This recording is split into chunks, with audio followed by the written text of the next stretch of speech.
Hello, Ground Passers, and welcome to another episode of Ground Pass. It is a 2-podcast day. Yes, earlier this morning, I released our Australian Open fashion episode. We're a little backed up, but this is the life of a Grand Slam, and it's only a few of us here. Well, it's just me editing, so it takes time.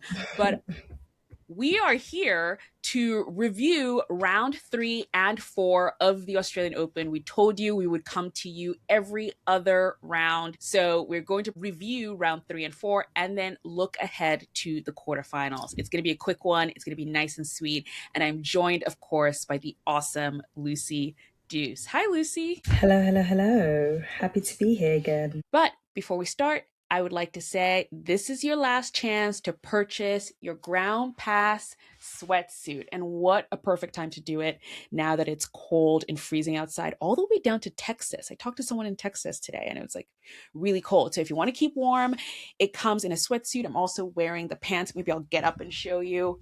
Here are the pants with the Ground Pass logo. But yes, you can pre-order these in our store. If you're watching this on YouTube, the links are right there and you can click those and do it. If you're listening to this on a podcast player of your choice, I will put the links in the description of the podcast. We have till the end of January, so that is pretty soon, to pre-order these, and they will start shipping the second week of February. So get your sweatsuit orders in before they go away for the season. We might bring them back next year. Who knows? It might be a one-time thing, but we're also prepping for our spring t-shirts. So those are coming soon. If you haven't purchased the summer version of our t-shirts, those are available as well. They're really cool. They have our logo in the front, and then in the back, it's all the tournaments we attended in the summer. So stay tuned to see what tournaments we are attending this spring. Now back to the podcast.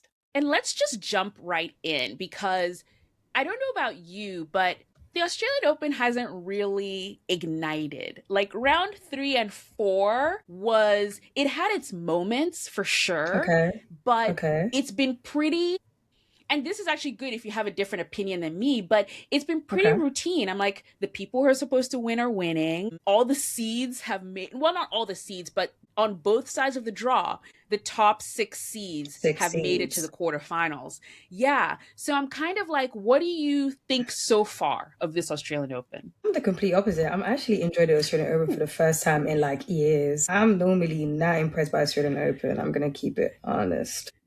Yeah. The time is annoying. Everything is annoying, trying to catch up. The times that you're sleeping, you're missing the best matches, and when you're staying up, it's actually the most boring matches on. But no, me, it's the complete opposite. And although we have the top 6 seeds at the beginning, though, the top seeds were just getting out, especially from like the men's side. Yeah, it was still like really interesting. Maybe my opinion is different though, because obviously I normally really solely focus on just the black players.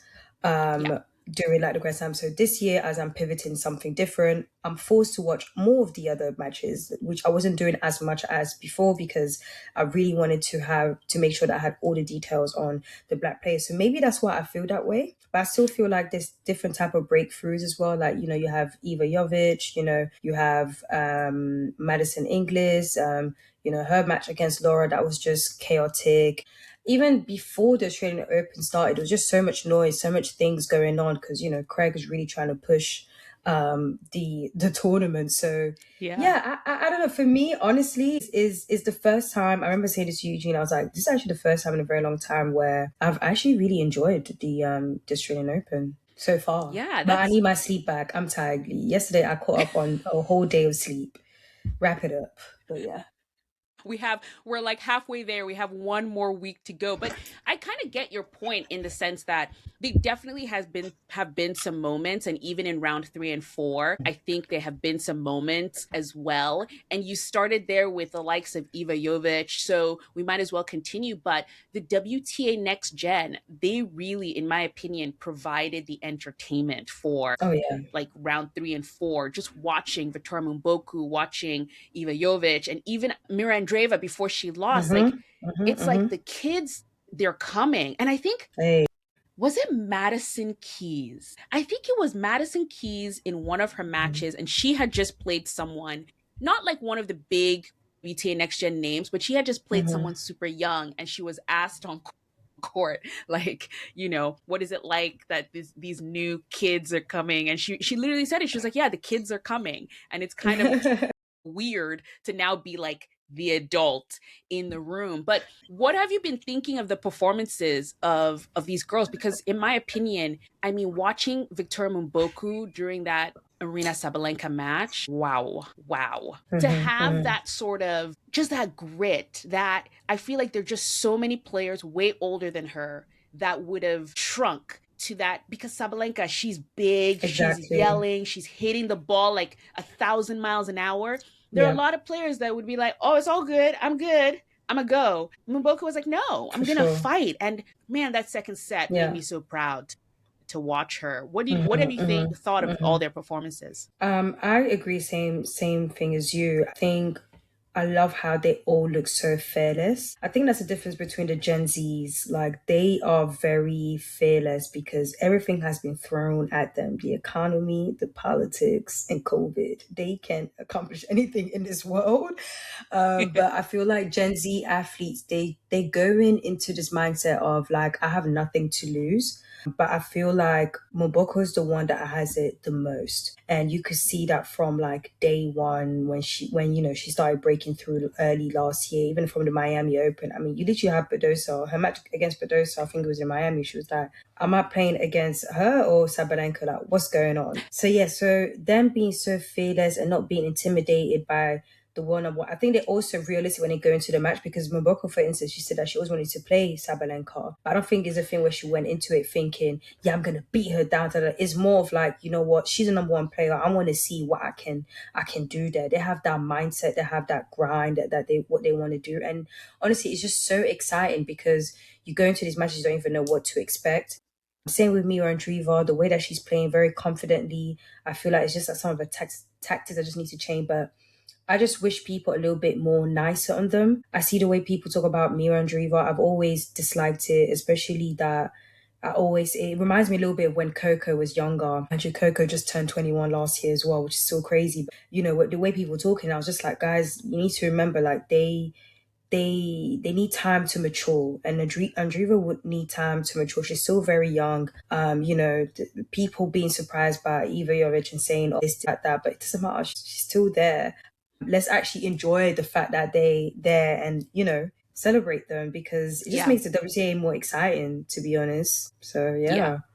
Yeah, no, it totally does. I saw a clip recently of Iva Jovic after the match, and she was just talking so confidently about her game, and a lot of the Mm. replies were like, well, what has she done, or like, what is, and I'm just like, she's 18. Let her feel herself. Like, let her enjoy This the is the moment she's problem in having. tennis. This is the problem in tennis. I feel like the issue is a lot of tennis fans see tennis as like we're in like I keep on saying it. We're not at social clubs, guys. We're not private clubs. We are literally at a grand slam. There's a lot of money on the line. There's a lot of things going on. There's a lot of people that are taking care of them, that are looking into them. I think because of the culture outside of the competition of tennis is, hey, be respectful, be nice, be this. I feel like people tend to forget that during an actual match, a competition where their lives on the line, money's on the line, people are forgetting that they're athletes. They're athletes They're at the end of the day. I athletes. think I think the thing is tennis players are like the greatest athletes ever. Like you have to have all the abilities for you to literally just win a match, yet alone even win a whole tournament. So I think that's the issue, which is so unfortunate because you shouldn't humble a kid, especially when a kid is confident, because with tennis it's all mental. And we've seen it before with all of the previous players, especially like the Williams sisters, for instance, that their dad put that into their heads, and that's how they believed and became the greatest. So I just only hope that they don't let the outside noise get into them and Yeah. just use that to fuel them, basically. Yeah. Keep going. WTA Next Gen. You guys, you got this. We believe in you. And I think the women's side, it's doing so well. I saw this stat Mm-hmm. that all six seeds, the first six seeds, are into the quarterfinals. That hasn't happened since 1998. So it's like the WTA, I feel like right now is on another level, and that, like, the top of the game, like being consistent, plus these new people coming to challenge them. I mean, that's sport. Like, that's what we want. We want that sort of For sure. conflict. And, we'll talk about some of the matches we're looking forward to in the quarterfinals, and the quarterfinals are looking spicy. But before we jump into the quarterfinals, we got to talk about Learner Tien, I feel like. Like, I For feel sure. like on the men's side, it's been pretty much, and I do think there is a Ben Shelton story there as well. But for the most part, everyone has just been like, Carlos Sinner, like, when are they getting to the finals? I think the other story there that is sort of like underlining and coming is, Learner Tien. Here's this Yeah. kid who, before he became pro, he actually had a super long like win streak. Like, he came into this game winning a lot of matches. He had like a Okay. slow adjustment to the pro tour. So the Okay. likes of, Joao Fonseca, Jakub Mensik, I feel like overtook the narrative of who's next. But the person Okay. who's constantly producing results is my guy Learner Tien. Where's the respect for my guy Learner Tien? I'm really surprised as well, considering that he is American, but I thought about it today, funny enough, because I saw there's someone that's big in the media space that they felt like should have been speaking more about him. Um, and Anastasia, I'm gonna go there. Whoa. I think it's because of his race. Sorry, what'd you say? I'm sorry, hello? Who said that? Who said that? No, I didn't hear that. What? Who said that? Because I mean, here's the... what other reason is there? What other, like, you can't give me any other reason. No one wants to say it, but it's because not it's far-fetched. kind of, I mean, just think subjectively, really. Yeah. Is Learner, literally, when he came in, when he turned pro, he had won, I can't even remember how many challengers in a row he had won, how many matches in a row he had won. Everyone was like talking Learner Tien. He did join the pro tour. He had a slow start, but he got to the next gen. He got to the top 20. He won title. It's like all this stuff was happening for Learner. And he won a title at the end of the year. Now he's in the quarterfinals of a Grand Slam. And, I think everyone still talks about him with respect to his how do you call it, his rivalry with Daniil Medvedev, which is great because I love it. Like, let's talk about a different rivalry other than Alcaraz. But at the same time, I see people mention Joao Fonseca or Jakub Mensik, and the way they speak about them is like, oh, they're so talented and they're going to challenge Yannick Sinner and Carlos Alcaraz and all this stuff. And I'm like, no one wants to see Tien Alcaraz. Nobody wants to see that, because I feel like he could probably maybe challenge Alcaraz. Again, he's not. And I here's one thing I think too, is we are very superficial in a way when it comes to sport, is like bigger, better, stronger. Exactly. So, I was about to say that too. You see Joao Fonseca's forehand and you're like, that's it. That's it. Yep. Look at how hard he's hitting it. Or you see Jakub Mensik serve and you're like, whoa, that kid is going to be like crazy. And people miss the details of finesse, because Tien is such a finesse player and he plays so smart. And with the addition of his new coaching team and stuff, it's like he's like getting better with his serve and whatever. But it's like people are missing the details because there's nothing like shiny that you can be like, look at his serve, look at his forehand or whatever. And I think that's a shame, because you're missing a great player.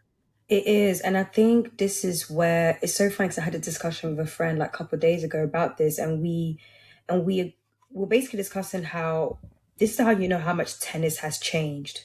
As back in the days, it was all about weapons. Oh, this forehand, this is that. Whereas I feel like the younger generation of tennis, or the current generation of tennis, they don't just focus on that. They actually also focus on being smart with their tennis, having great tactics and so on, because everything has changed. The calendar alone has changed. So having like a strong weapon is probably too much on their body. Or even that the technology that they have today is allowing them to be like, okay, I don't need to use this much power. I can just do X, Y, and Z. Here's a game plan. Let's do it. And I think tennis is struggling to adjust to that. So if you're a player that is not like boom, boom, boom, boom, pow, then it's like, oh yeah, this person is like a pusher.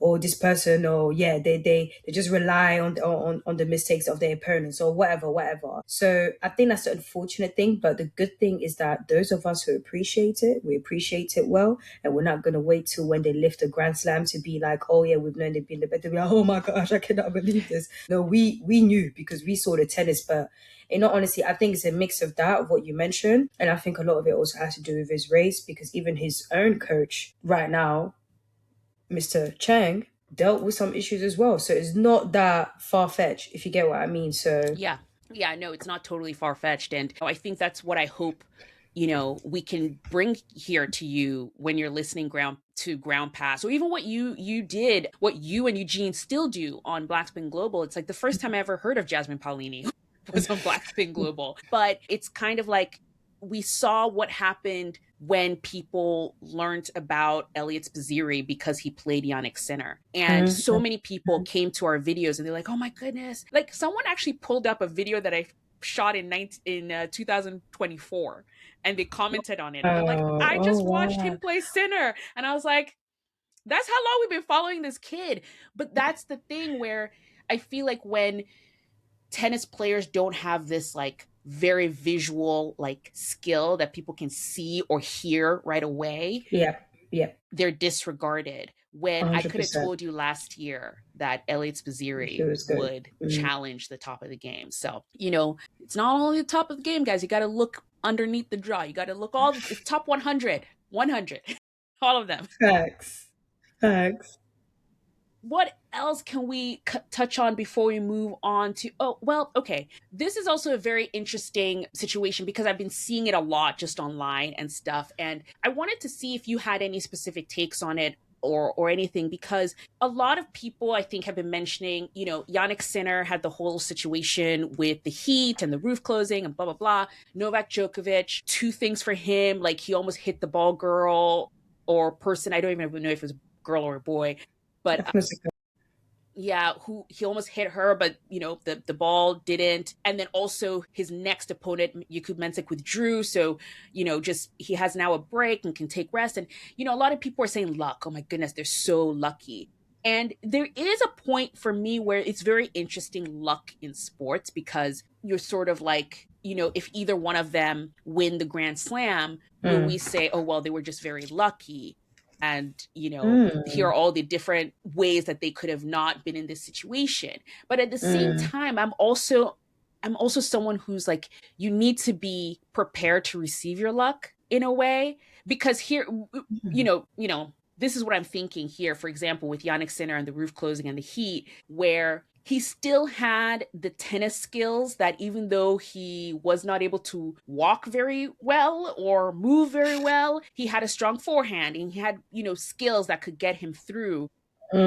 With Novak, it's not like he still has some people to beat along the way. We don't know how his next few matches are going to go, but if he ends up at the end and winning it, he still had to get there in a way. So I don't know how you feel about it, because I'm just like, sometimes people are like, oh, well, they're just lucky. But I don't think that's the full story in a way. I never think it's a full story. You're speaking to someone who thinks that draws are rigged at times, okay? So let's just start there. Which is not even far-fetched, because before technology came, that's how they were setting out tennis matches. They were literally saying, okay, this player's going to play against this player's going to get this player. Like, that's how it used to be back in the day. So, I mean, I think it's a mix of two. I think that at times there is luck, and I think at times things are done behind the scenes. The Yannick Sinner one, I know I shouldn't be doing this, but I'm generally 50-50 because it's just crazy. But mainly because we saw, I don't know if you saw that clip of Craig speaking to Sinner's coach. Oh, Why yeah, are you talking to the tournament director? Even if you have a question, ask the staff, what are we doing?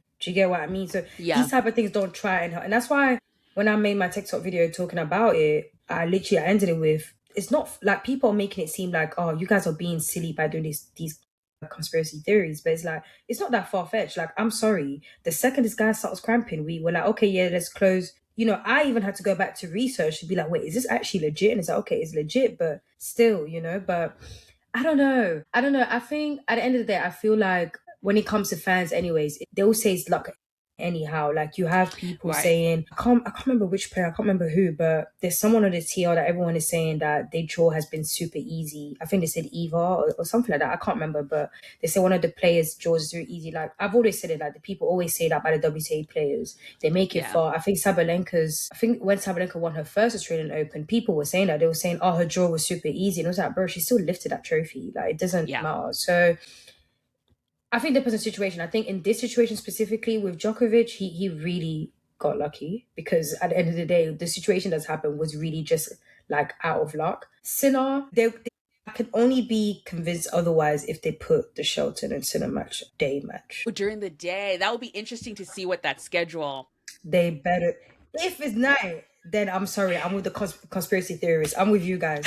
I know I should be professional, but I'm actually going to be with you guys because why are you not there under the sun struggling? Like, Craig, I see what you're trying to do here. It's not working. So let's see what that schedule is saying. But for now, I'm going to go with luck, but I got my eyes on you guys. Lucy has her eyes on the situation. I'm going to text you right away. The second that schedule comes out, you're getting a voice memo from me. Listen. Hey, it is what it is.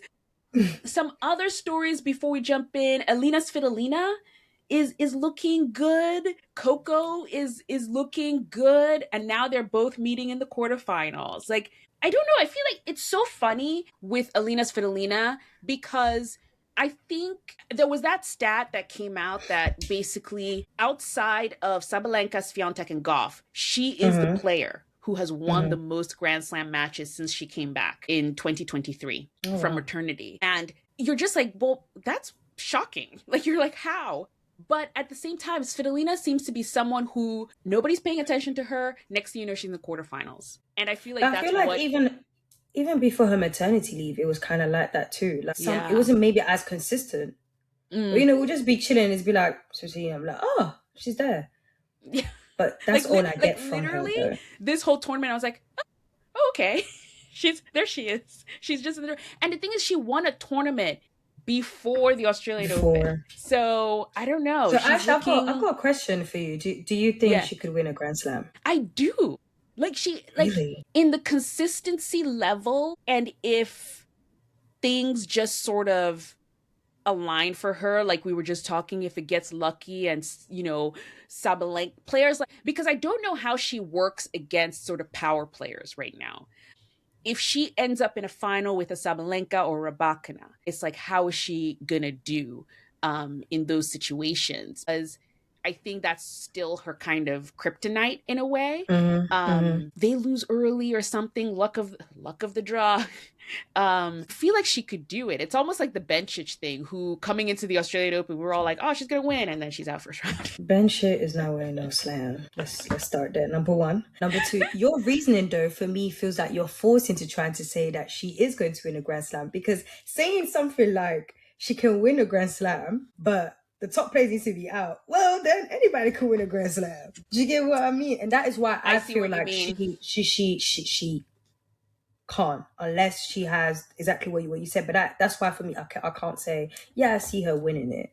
It's more of like, if none of the top players are on, then yeah, I kind of feel like she had her time. Does she even have a 1,000 title? I don't think so. Or maybe she has, I'll have to look it up. Maybe she has like one or something, but it's not, I don't know. For me, I just feel like she doesn't really have that dog in her, but maybe she has that dog in her now a little bit more because of, you know, what she's playing for her country. And that's the thing we forget about tennis, is that it's not like a different type of team or whatnot. It's like we're playing for our country. Yeah. So, and you know, when she's against these, you know, the Russians and Belarusians, she's not playing about. But I mean, she's got a record. Yeah, I forgot. She got the bronze medal for Tokyo. She has won a WTA finals couple years ago. This is the thing. She's won WTA 1000s, but the last one she won 2018. And that's my point. Yeah. I feel like that window has shut, especially that, again, as we said, the WTA is competitive. So thoughts and prayers to her. Yeah, very. Okay, I wanted to touch very, very quickly on doubles just because I feel like we haven't talked about double this whole tournament, and I feel so bad because I usually we're the doubles people and we're like, we'll talk about the I doubles, and then I know. haven't said one word, not one word about the There's just too doubles. much. The singles just There's so much. this is what I mean. Like this Australian Open has just been a lot. Like when I was sleeping yesterday, I was like, we're not even there in person. Can you imagine if we were there Can in you person? imagine? No, What? we would, it would, yeah, it would be over. It would be over Uh-uh. for us. But two stories that I kind of want to bring up on the men's Mm-hmm. side, it's like weird. It's very opposite to the singles in the sense that a lot of the seeds fell early. In fact, actually on the women's side as well, Jasmine Paolini Mm. and Sarah Rani, the number one Sarah. seeds, were out really early. Yeah. So for some reason, it's like the doubles is the opposite of the singles right now. Their seeds Interesting. went out early, but we still do have Taylor Townsend and Siniakova, to me, the best doubles players on the women's side right now,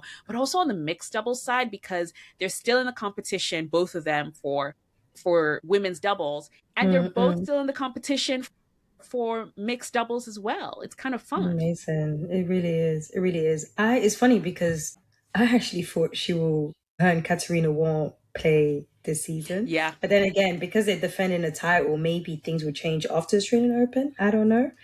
But yeah, I really hope she defends her title. It would be great to get both, especially that singles was kind of tricky. Obviously, she got in as a lucky loser, but still, lost to Haley Baptiste.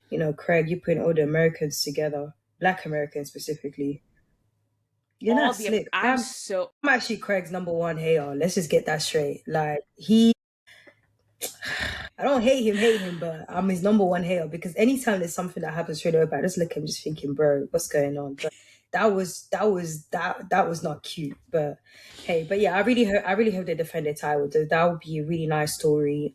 Yeah, as you said, they're a great team. Taylor has played so well, especially like her serving has gotten better, her movement has gotten better. So yeah, really looking forward to it. Yeah, yeah. On the men's side, the defending champions, Henry Patton and Halle Vera, they're out Oh already. But wow. who's still in is Chris Harrison and his new partner, Neil Skupski. So we've got like a British American duo, kind of just like us.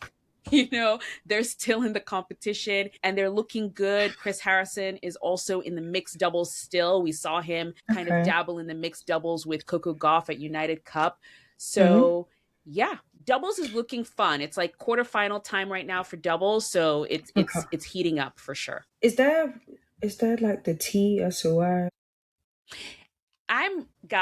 I'm still on it. Don't you worry because the American tournaments are coming and I will ask them personally together. I'm like, "So what happened though?" Because yeah, because Because that was that very unexpected. I was like, and that was our doubles team for last year. We could not stop mm-hmm, talking about Evan King and Chris Harrison. They were the Cinderella story. We love them so for much. sure. And it really was for me the shock of the end of last Mm-hmm. season when I Yeah, heard yeah, that they were not going to be together this year. So um, yeah.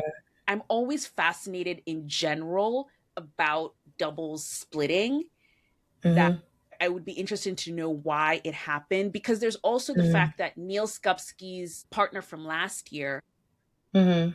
why am I spacing on his name right now? Salisbury, Joe Salisbury, is taking Okay, time away okay. from the game. So he's stepped Oh, away. He's not going to come back, he said, till the clay season. But oh when they wow. were giving their interview, I think they gave Mm-hmm, it to either BBC or maybe it was on the LTA or something like that. Joe mm-hmm. Salisbury said there's a possibility he might get back together with Skupski. And I was like, but he has a new partner now. So what are you, I is mean, it maybe they already, temporary?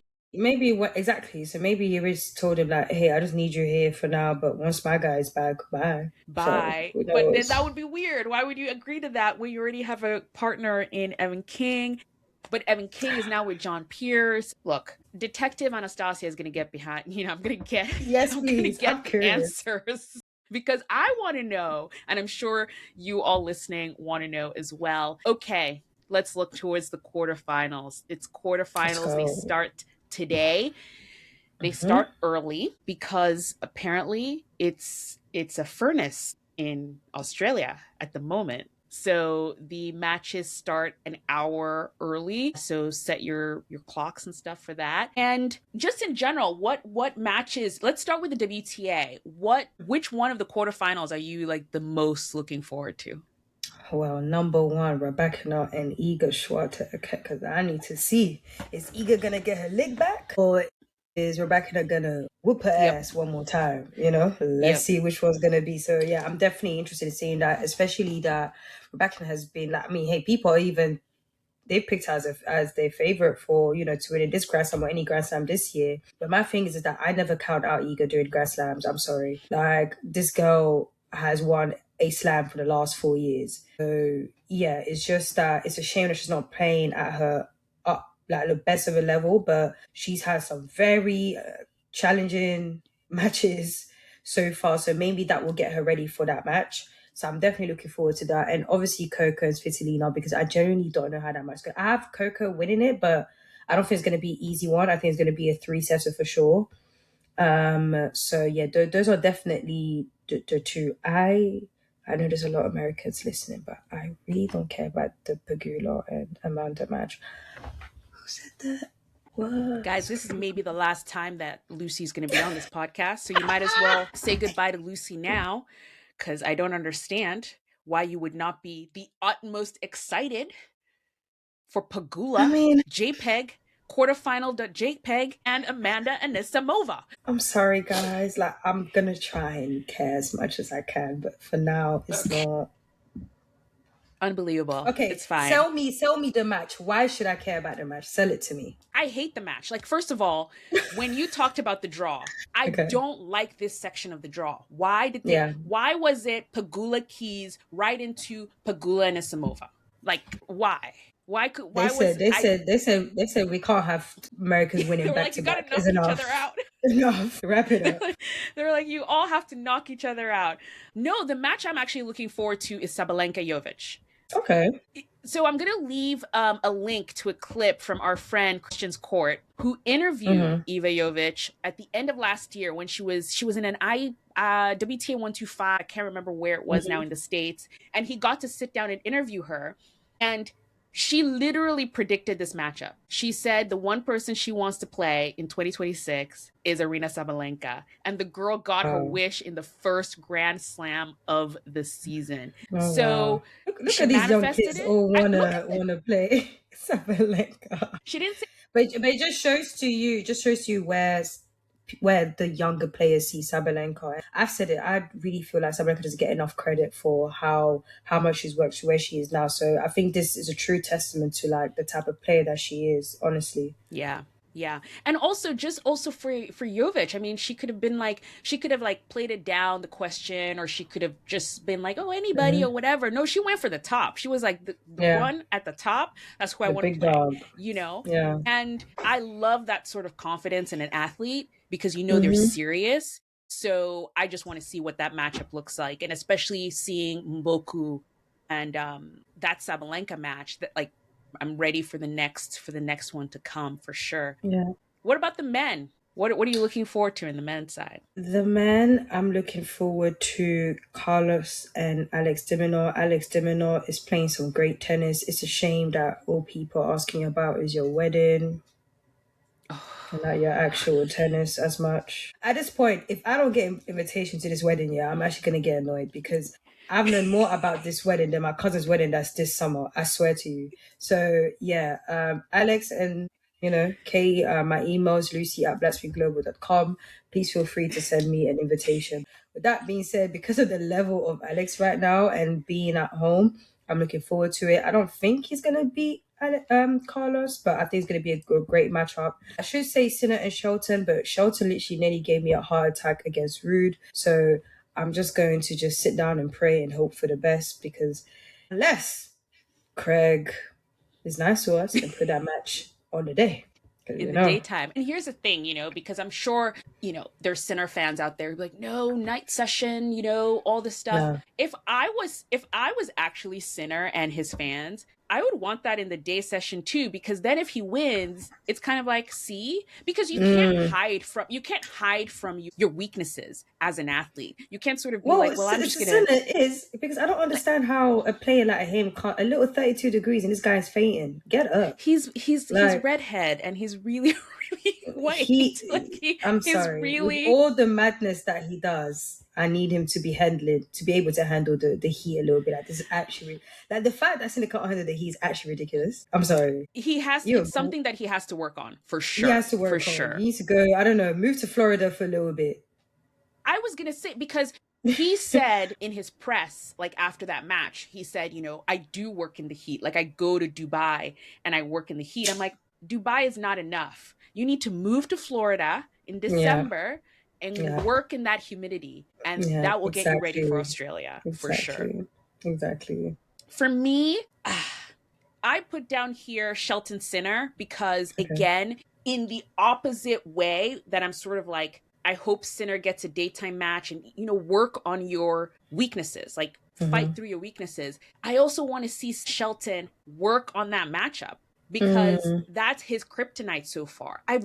It's crazy that I've watched that matchup in person so many times, but I first saw them play together at Indian Wells. And it's mm, like he's there, but then there's something that he can't get over the line with mm, Sinner mm, Shelton. Like mm, mm, there's a way that, Sinner can make him work that he can't do it. But he's mm, talking a big game. He said he started his offseason early. It's like the longest offseason he's had where he did so much work. So I kind of want to see what has changed. What has changed in that matchup, and can yeah, he get over the line with that? It's yeah. kind of the same thing with Musetti Djokovic. I'm like, they have had so many close matches. Musetti's You got to get over the line, you you think he's gonna know? get over the line this time? I don't know. I don't know. It's tight Okay. because I thought he was going to get over the line in Athens. He was so close. And And then he Sergeant, you just, really thought this man was gonna then please. he did it. And then he did it. But truly, I And I just kind like of want Musetti, by the way, before any of you Musetti fans come in. I like him. to. Tien Zverev as well, because weirdly, this is also a super weird stat. Zverev has, I think he has won, it's something like 37-1 matches against left-handers. He loves to play a Oh, yeah, I left-hander saw for that some stat. Yeah. weird reason. So let's see what happens. Again, has beat him before. Can he do it again? We will see. We will see. But those are the quarterfinal matches that are happening. Again, they start early today. In fact, from the time we're recording, matches start in about 2 hours or so. So I'm excited to get the quarterfinals going. We will be back again after the quarterfinals to review the quarterfinals and preview the semifinals. And really quickly, I just wanted to mention one thing.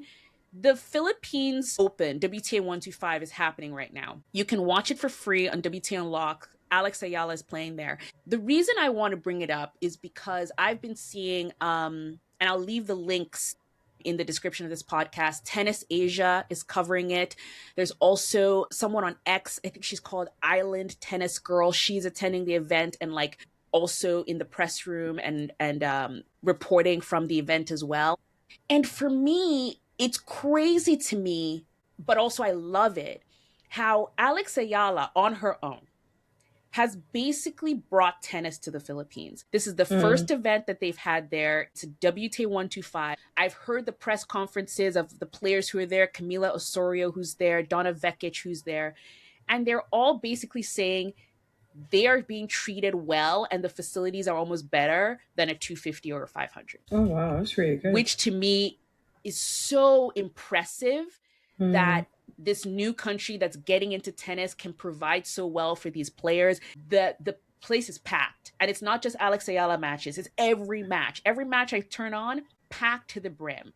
They're all getting the support, and I think that's just great. And I tweeted about it, and someone replied to me and said, mhm. I'm from Indonesia. I really hope this happens for Indonesia with our player Janice Jen. Oh, oh And I'm wow, like, yes, because Janice did well this. I feel like this is what is important, is getting tennis to places like the Philippines, like Indonesia, Mm-hmm, that mm-hmm. don't currently have any tournaments. And these are fans who want to watch tennis live. And are willing to sort of pack stadiums and like support these Mm-hmm. players. So I really hope for that person that yes, they do get a tournament in Indonesia now that Janice Chen is doing so well. And yeah, it's just really nice to see because I feel like Yeah, tennis can't just be segregated to, you know, the European countries and the United States. And for sure. that's it. You know, it's like let's get into the places where tennis isn't highly, you know, is not represented very well in Yeah. a live tennis sense. So yeah, just wanted to put that out there. If you want to watch it, you can watch for free. And yeah. So Lucy, thank you. Thank you for joining me for this easy breezy podcast. Really excited for the results. And we'll see who gets lucky. We'll see who gets lucky this time at the Australian Open. We'll see you guys on the next one, guys. Bye.